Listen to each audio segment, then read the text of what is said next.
Hi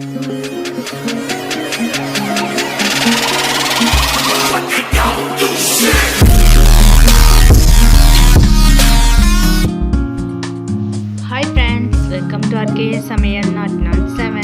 இன்னைக்கு நம்ம RKR Samayal not 7ல என்ன பார்க்க போறோம்னா டேஸ்டியான கல் மீன் நம்ம எப்படி செய்யறதுன்னு தான் பார்க்க போறோம். வாங்க அதை எப்படி செய்யறதுன்னு பார்க்கலாம். ஃபர்ஸ்ட் வந்து நான் 3 ஃபிஷ் எடுத்துக்கிறேன். ஒவ்வொரு மீனும் வந்து நம்மளுக்கு ஒரு 200 கிராம் வருங்க. அவ்வளவுதான். ஃபர்ஸ்ட் வந்து மூணு மீனையும் வந்து நல்லா வாஷ் பண்ணி எடுத்தாச்சு. அடுத்தது வந்து இடையில இந்த மாதிரி கீரல் போட்டு எடுத்தாச்சு. அந்த கீரலுக்கு நடுவில் நம்மளுக்கு சால்ட் தடவி விடணும்.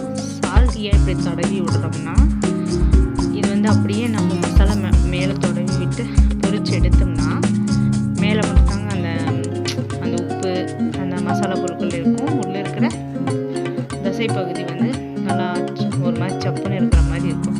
அதுக்கு தான் நம்ம ஃபஸ்ட்டு வந்து இந்த நடுவில் இருக்கிறது அப்புறம் அந்த கீரி விட்ட இடத்துல எல்லாம் நம்ம சால்ட்டு தடவி விட்டுக்கலாம்.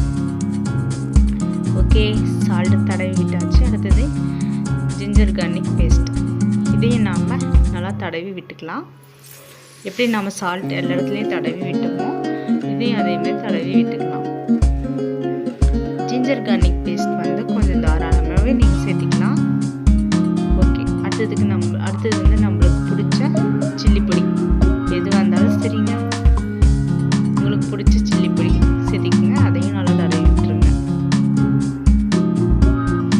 இந்த கல் மீன் செய்யறதுக்கு நம்மளுக்கு அதிகமாக நேரமெல்லாம் எடுத்துக்காதீங்க. வெறும் 3 நிமிஷத்தில் இல்லைன்னா 5 நிமிஷத்தில் செஞ்சு எடுத்துடலாம். இதை வந்து மேரினேட் பண்ணணும், ஊற வைக்கணும் அப்படின்னாலும் எந்த ஒரு அவசியமும் கிடையாது. ஓகே, அது நல்லா தடவி விட்டாச்சு. இந்த ரெட் சில்லி பவுடர் வந்து உங்களுக்கு ஆப்ஷனல் தான். காரம் வேணுன்னா போட்டுக்கோங்க, இல்லைன்னா அதை ஸ்கிப் பண்ணிடுங்க.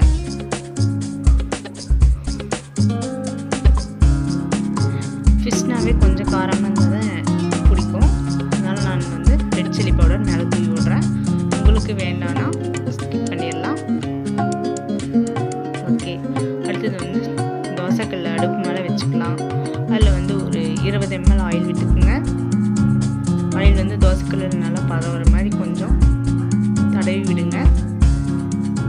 தடவி விட்டு ஓரளவுக்கு அந்த ஆயில் சூடான பிறகு நம்ம மீன் அதுக்குள்ளே சேர்த்திடலாம். நான் சுத்தமாகவே அதை ஊற வைக்கலைங்க.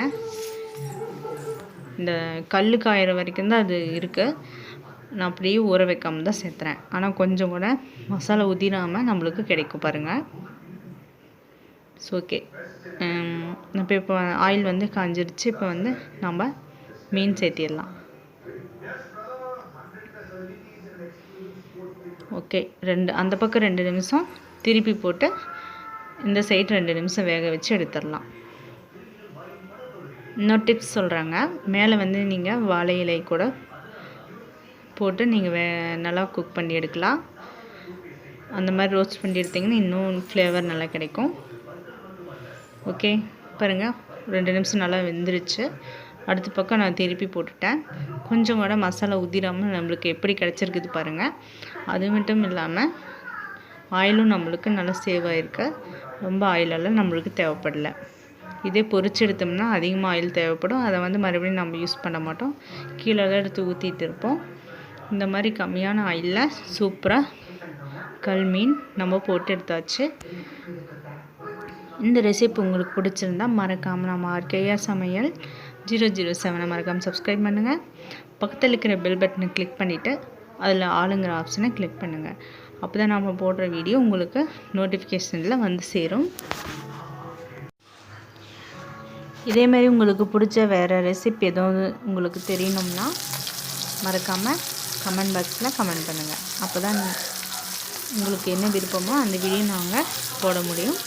மறக்காமல் நம்ம RKR Samayal 007 சப்ஸ்கிரைப் பண்ணுங்கள்.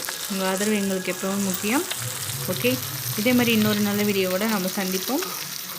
ஓகே, பாய்.